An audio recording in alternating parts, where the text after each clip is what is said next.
Hi everyone, I'm Helen at Run Better with Yoga, and today we're going to look at a few different poses that will help to stretch out the calf muscles and talk about a few reasons why we might need to.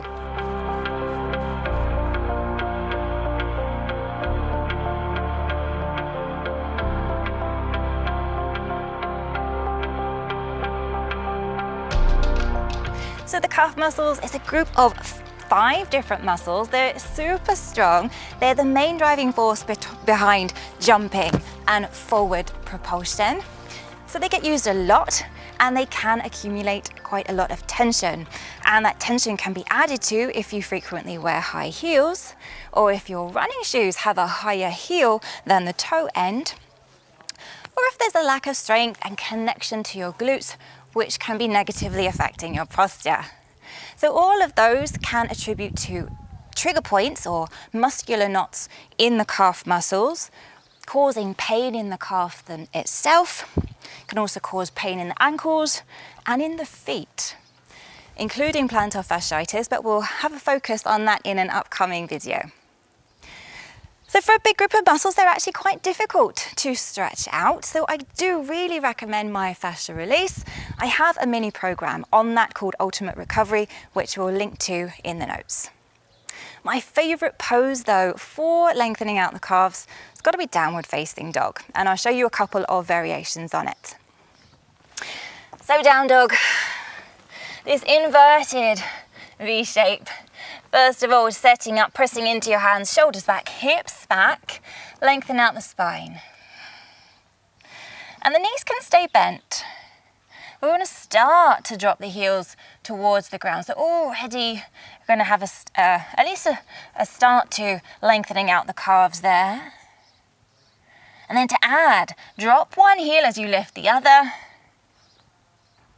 and switch. And maybe start off nice and slow, one breath at a time as you switch sides. And then after a while, maybe hold it. Hold one side for 5 long breaths. One heel up, one heel dropping down. Still might not reach the ground. That's absolutely fine. Doesn't matter. Keep shifting the hips back. And then your 5 breaths on the other side.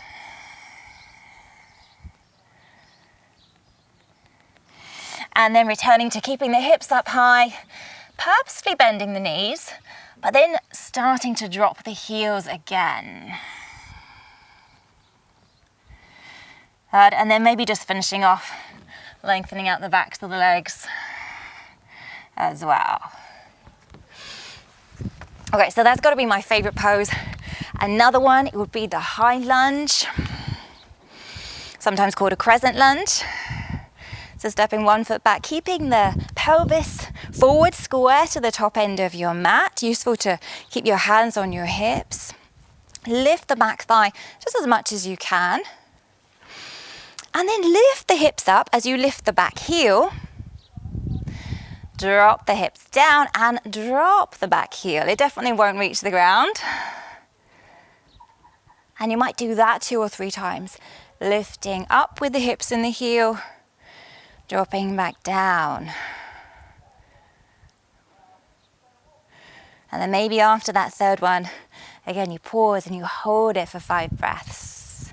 If you need to, you can hold onto a wall or something nearby. But hopefully this would be part of a well-rounded yoga routine, rather than just doing it on its own.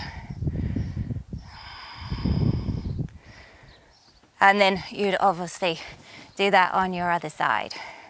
Even if one side is a bit tighter than the other, we'll do the same on the other side. And then the 3rd pose I was going to show you today is an easy version of a squat. Relatively easy, keeping the knees really wide with the toes turned out, then dropping your hips back, dropping the heels down, but leaning your weight forwards. So the weight of the hips helps to drop the heels down, helps to lengthen out the Achilles and the soleus muscle there, that calf muscle just above Achilles. But let your head be heavy out in front. And this is usually a much easier version of the squat than the more traditional version. So have a go at those. But then consider why your calves might be tight, if they are. Do you regularly wear high heels? Or are your running shoes quite supported with a higher heel than the toe end? If so, consider transitioning to a more minimal barefoot shoe. Is your posture and your alignment out? Could your glutes do with some strengthening? Is there a lack of strength there, or at least a lack of engagement and connection? Have a look at some of my previous videos where we focus on glute strength. We'll link to those in the notes, but also get yourself signed up for the next round of the Core Connect Challenge, where we not only think about strengthening our core, but we also strengthen the glutes and look at how we should be connecting that strength to improve our posture, our alignment, and our running technique. If you're ready already for some transformation to your whole body, your strength, mobility, flexibility, and the way that you run, you could enroll in Core Connect, the program, just now. So I hope that was useful. Let me know your thoughts, questions, and comments. Share it out with your friends as well. And I look forward to seeing you very soon.